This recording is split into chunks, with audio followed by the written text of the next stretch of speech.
Welcome to Haunted by Proxy. I'm Landon. And I'm Joey. This week's story is entitled Jack.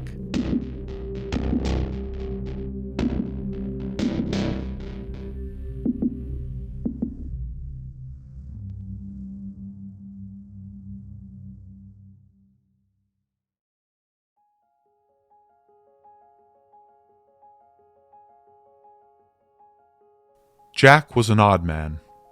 At 6 feet, 8 inches tall and 195 pounds, he was taller than most folks were used to seeing, and as lanky as a teenager that still had their spots.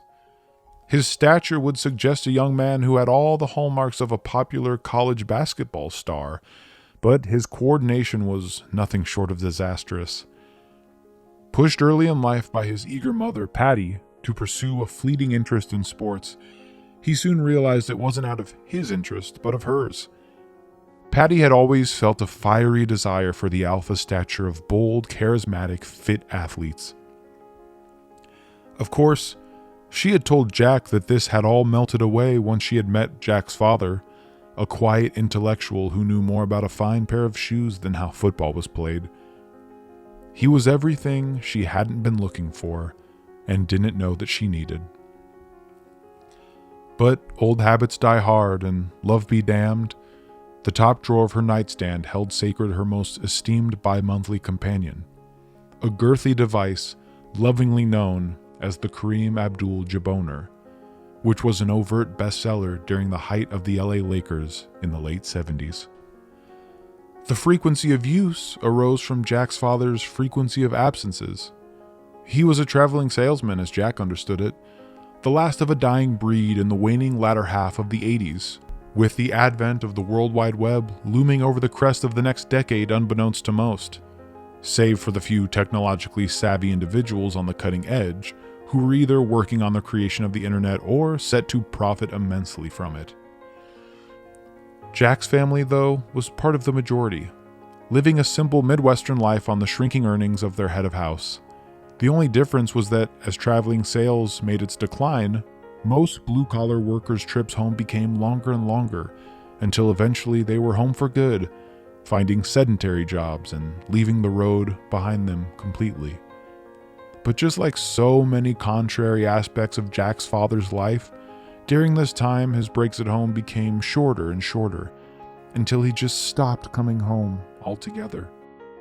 His physical absence was accompanied by a financial one as well, leaving Patty with an overworked Kareem and an underprivileged son.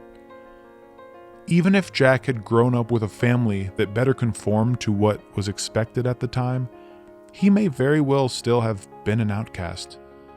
Reading this in our present year, 2028, it is well known to you, dear and constant reader, that nerds are actually pretty cool now. Something that you may discover here that will probably make you blow a hot load in your head is that back in Jack's day, nerd boys and girls were pretty much, more or less, for lack of a better term, considered scum of the earth, toilet water chugging freaks of nature who got off by having their itty-bitty tighty-whities rammed so far up their ass cracks that they weren't even having a satisfactory day unless they were coughing up cotton and sneezing out spandex. Try as he might, Jack was just a smart little dipshit by nature, and it seemed like he was destined to be successful no matter what this cruel planet called E-Arth threw his way. His time as a high schooler was split between attending classes and supporting himself and his mother financially. He worked odd job after odd job, like watering plants at a landscaping store, printing flyers or brochures on weekends at Staples, and using his derby hat to assassinate targets for an unknown kingpin. Even with all these typical teenage jobs filling his spare time, he breezed through school. While most kids were struggling with passing one language class, he had learned Spanish and Chinese simultaneously. When classmates were emerging from under the bleachers near the football field and telling their friends to smell their fingers, he was smelling book pages and could tell you if you were holding a Random House or a Penguin published book with his eyes closed. If someone had told him that the two would merge and become Penguin Random House in 2013, thus nullifying their differing sense, he would have got down on his knees, duct taped his mouth to the tailpipe of the nearest automobile, and told you to rev the parked car's engine until smog was coming out of his ass. But most importantly, when everyone in his grade was signing up for their junior year classes, he was opening an early admissions acceptance letter to Ball State University at his kitchen counter, scored dramatically by the sounds of his happily sobbing mother. Her crying wasn't so happy a week later when he knocked on her bedroom door and cracked it open to find her slamming her nightstand drawer closed and breathing heavily. He sat on the edge of her bed to tell her that he had denied the university's desires of having him as a student, that he felt it was his duty to enter the workforce full time. "I wanted you to have the life I never had," Patty pleaded with him, "to go to college and make a comfortable life for yourself. You're such a smart boy. You've always wanted to go to Ball State University. What would your father think?" He snarled. "My father? My father? I lost my childhood because of him. He left us. Who gives a damn what he thinks about my dreams? That bastard is the reason we're in this mess." His mother gathered herself. "He's not a bastard. You are." "What?" Jack cried. "After all I've done for us, you deign to insult me?" "No, you're literally a bastard," Patty said, stone-faced. Jack wouldn't understand exactly what his mom meant until years later, when he finally cracked open a dictionary for once in his life. It wasn't long before Jack began to regret this decision. His employment became more and more sporadic as time went on, as he went from aspirations for a career in education to daily phone calls with his temp agency, listening to the same god-awful muzak on repeat, while he waited for the tired voice on the other end to tell him, "Sorry, sir. We don't have any jobs in your area today." This was 1993 after all, not 2028 like it is now when you're reading this, when anyone who knows how to work a Zune or put a song on their Zanga page can get a job doing stage lighting at the local donkey show. No, in these days, a college diploma was a skeleton key, allowing you access to any job you desired.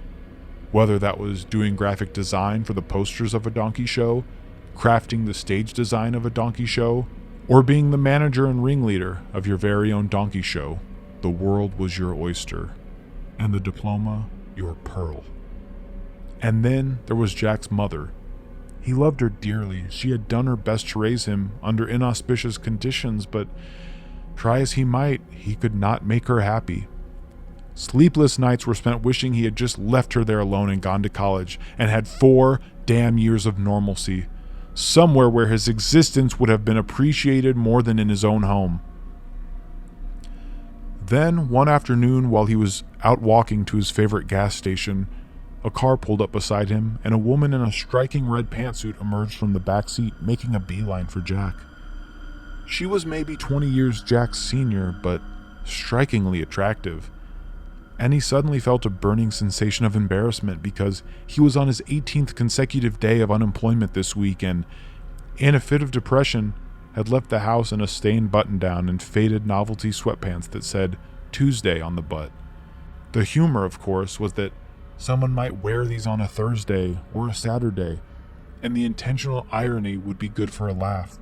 Jack's problem was that it actually was a Tuesday, so he just looked like a dimwit who really wore joke pants on the days that were written on them. Oh, and he also smelled like shit. Nevertheless, she greeted him on the sidewalk with an air of importance that he had not felt for some time. "You must be Jack," she said confidently, extending a hand towards him. He stared at her, unsure of what to make of the situation, but raised his hand cautiously to shake hers. Before he could ask anything, she spoke again. "We think it's time that you join us. If you wouldn't mind getting into the car with..." "I'm sorry, who are you exactly?" Jack interrupted, thinking a name might jog his cloudy memory, but she offered none in return. What she said instead would from that moment on turn Jack's life tits up and twist his ass crack sideways. "I represent the assets of your father, Mr. Jackson I. Box I, the mysterious founder and sole shareholder of the Jack in the Box Restaurant Corporation." Jack had to very literally pick his jaw up off the sidewalk. So if you wouldn't mind joining me, there's a lot of ground we must cover. Mr. Jack Jr. Chapter 8. Dreams from My Father's Box. Jack had hardly ever left his home state, let alone move away from the town he had called home for his entire life. But the next few weeks were a whirlwind of changes that he had what seemed like no choice but to embrace. His belongings were packed and shipped to San Diego, California, the home of the Jack in the Box headquarters, all pro bono. A private jet was chartered for him from Columbia Regional to San Diego International, with the pilot making a point to let him know that they had to make one stop to pick up some convention guests in Palm Springs, but that he shouldn't worry because the whole flight was pro bono as well. The convention, it turned out, was more of a gathering to celebrate the 5th anniversary of U2's album The Joshua Tree in its namesake park. Jack spoke with many of them on the short remainder of their journey to San Diego and learned that, for the most part, they all considered themselves to be pro bono. While the conversation and new adventure was exhilarating, many questions still lingered, and he felt that he still hadn't found what he was looking for. But, oh dear and consistently regular reader of mind tales, when in time the answers would come, he would forever envy the ignorance his younger self once had. Jack was given an executive position with the company faster than he could question anybody there. The situation was exactly what he had dreamed college would have been able to afford him had he attended. He felt as if he had cheated at life somehow and had ended up with a job that would give him total financial freedom for the rest of his life. It would be busy, fast-paced, and as intellectually stimulating as someone with his mind needed a job to be to feel completely content. But the complete suddenness of the role, coupled with the non-effort on his part in acquiring it, burdened him with an overwhelming sense of imposter syndrome that led him to search for answers to the questions that loomed largely overhead, like a psychopompous specter of death. As it turned out, the woman that had met with Jack those 3 long days ago did have a name. Jennifer Quinn had been the COO of Jack in the Box for the last 6 years, and had been wholly trained for this momentous occasion within the company. So, like any faithful employee of Jack in the Box would do, when Jack pressed for answers about what the hell was going on, she spoke aloud the famous corporate saying, "Y'all can't fib if it pertains to the jib." She kissed her fingers, goosed Jack like he had never been goosed before, and revealed to him the truth. You see, utterly obedient and unwaveringly faithful reader, Jack's father had never been a traveling salesman. In the early days of fast food expansion in the late 50s, there wasn't a boardroom of executives to dole out tasks to expendable shit-sucking underlings, so Jack Sr. oversaw everything, from how well the new fryers were frying all the way to surveying the country alone, looking for new locations to evangelize his buttery Jack Burger and plant the flag of the box. It just so happened that one of those lonely trips involved a chance encounter with a woman about his age as he strolled through a local farmer's market near his hotel one morning. In that nameless town, a child would be conceived, and, as it turns out, Jack Sr.'s trips home to see his wife and son were never actually trips home, but just the times when he was in town for business those weeks, able to see them in the short time he wasn't in different cities or back in San Diego. Jack wondered why they weren't allowed to just live with his father, but it seemed that every question led to more confusing secrecy. As for Jack Jr.'s German last name, Behoff und Tillicum, it was simply his mother's maiden name. Had his last name been Box from birth, he might have realized who his father actually was years ago. Again, the questions. Why didn't his mother and father want him to know what seemed like such an arbitrary truth? His father owned a successful company and was busy. So what? Why the years of lies? Did his father have a primary family? Was he a child born of adultery?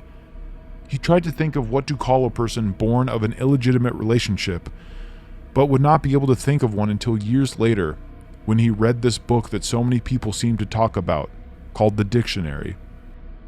Jennifer sat across from Jack, and he replayed his whole life in his head, understanding that everything he knew about his life had been a lie.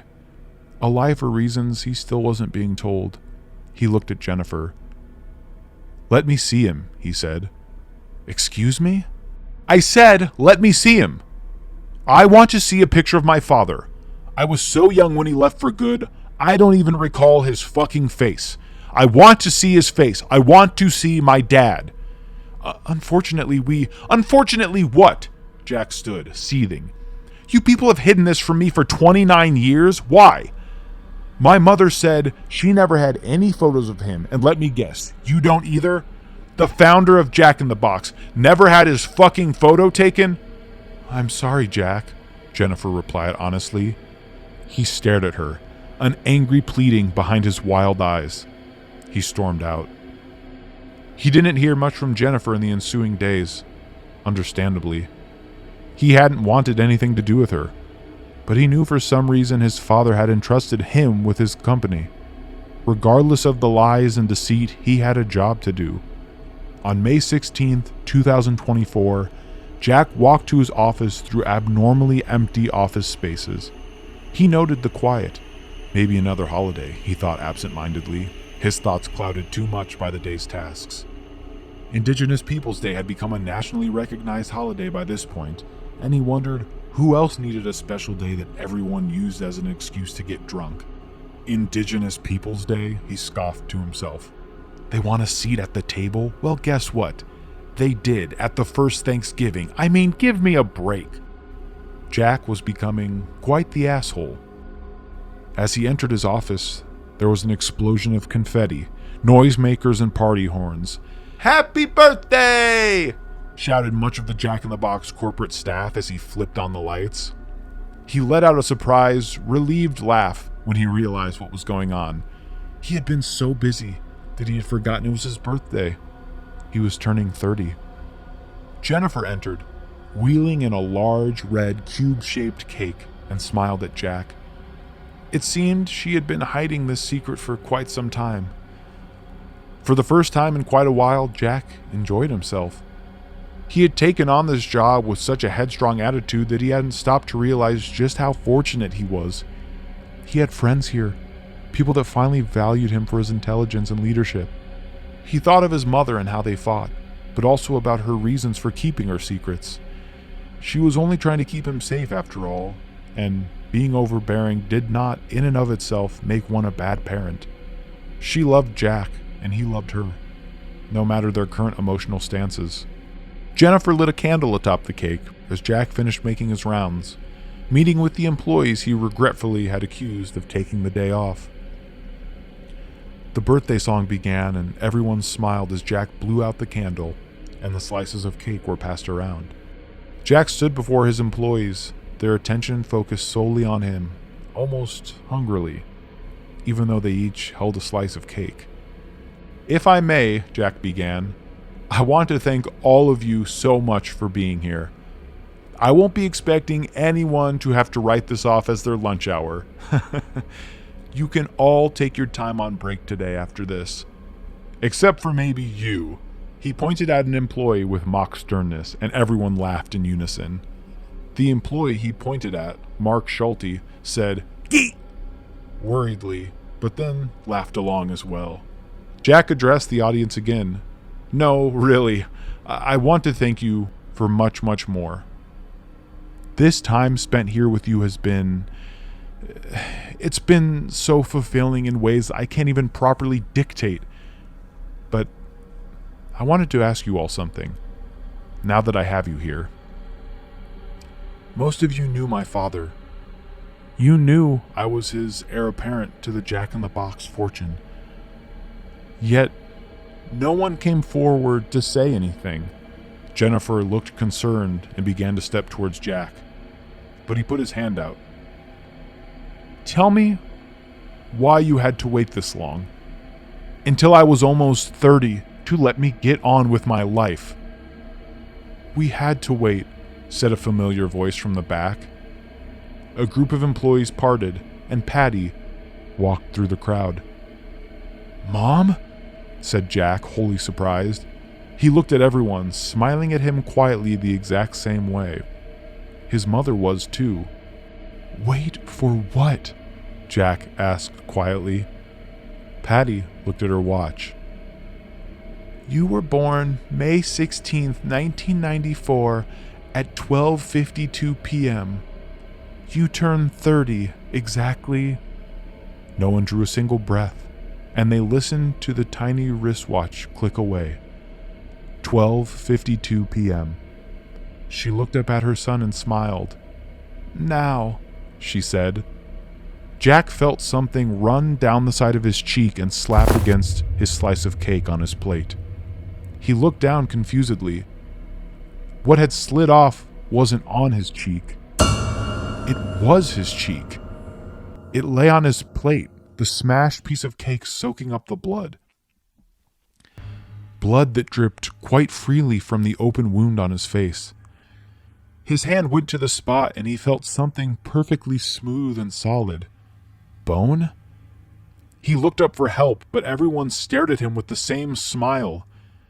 "It's really happening," said an employee. "Everything is coming true," said another. Mom, what the fuck? Help me! Ah!" A blindingly sharp pain pierced the crown of his scalp. Flesh ripped, and he felt something pointy growing out of his skull, where more blood now ran. More pieces of his face fell in chunks. The table splattered with whole pieces of flesh and blood. He screamed, falling over a chair behind him. Everyone in the room started talking excitedly, like this was cause for more celebration. The pressure in his head built to the point where it felt like it may explode. Somehow his field of vision began to separate and widen.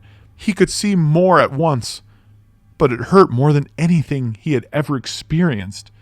Then he felt his nose burst open. He collapsed to the floor as flecks of cartilage shot across the room. He lifted his hand to grab his face and felt a hard, sharp cone where his nose used to be. He threw up. Blood pooled around his feet. Then, all he saw was black. The light blinded Jack when he finally came to. He was tied to an office chair. He tried to protest, but it felt as if his mouth had been ripped from ear to ear, and it was excruciating to form any words with his lips. Jennifer and his mom stood above him. "We just had to keep you safe. You were thrashing at everyone trying to help you up," said Jennifer. He smelled iron, felt the dry, thick blood all over his clothes, and knew that it had not been a dream. "Will you be calm?" she asked. He nodded slowly, and they untied him. "Jack Sr. made us swear to protect you from the truth until you were old enough to understand. We needed to make sure you were truly on our side before your 30th birthday, when he went through the same ritual." Jack felt for his throbbing head, which seemed to have grown twice as large. It was all smooth. He tried to get up and stumbled. His mother helped him sit back down and she reached for something on the table. "Honey, we need to show you this." She lifted a photograph of a man in a business suit. His head, a large white sphere, with a huge red smile. 2 blue circles for eyes, a black cone nose, and a crown, which resembled an upside-down ice cream cone, or a dunce cap with a brim, or a theoretical conical sailboat. It was the Jack-in-the-Box mascot. Everyone knew who he was. "Why?" whispered Jack. "This man has never been just our mascot, sir. He's Jack I. Box," said Jennifer. His mother then held up a mirror to him and smiled. "He was your father." Jack looked into the mirror. Strings of muscle and skin stretched across his huge, round, white face. A dead eyeball hung from where a new, large blue eyeball dot was. The pain in his mouth. He could see it now. He looked just like the mascot he had grown up watching on TV. His father that he had grown up watching on TV. He had become what he always was, Jack Box, the heir to the Jack-in-the-Box fortune. He let out a pained shriek, crying, burning tears of anger. He rose awkwardly and angrily from his chair, holding a head that weighed 5 times what it used to. No! He cried. His mother tried to grab for him, and he swung his head down, impaling her through the skull with his new nose. He shook his head to the side, and it picked up her body, stuck on his nose, and tossed her to the side of the room. As her body experienced its final death throes, she became still. "How could you?" he tried to shout. Jennifer screamed for help, and he turned to her and struck her with his fist. "You were the chosen one. You were supposed to bring balance to Jack-in-the-Box, not leave it in darkness," she groaned, trying to escape his grasp. "I hate you," Jack yelled. "You were my CEO, Jack. I loved you," she said as he picked her body off the floor. The police would later find her body crushed against the pulverized cement underneath the 19th-story window he had thrown her from. Inside were more than 27 massacred corpses, most found with huge puncture wounds, others busted open by a huge, dense object. But there were no leads. Jack laid low, biding his time, coming up with his own backstory. When he would emerge once more as a citizen, he played the appearance off as just being a guy on the clock making an ad for Jack-in-the-Box. Underneath, he was just a guy from the Southwest that grew up on a cattle ranch before moving west to make it big. No one ever suspected him of having murdered 29 people, including his own mother. Which is why I bring this story to you, O dear and beautifully unchanging reader of every single thing I've ever written. I tell you now as a warning.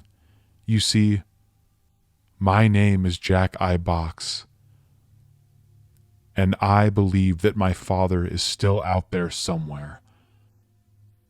I am going to find him, and you're going to help me. Because if I don't take an even 30 souls with his life, I'll be coming after you! You bastards.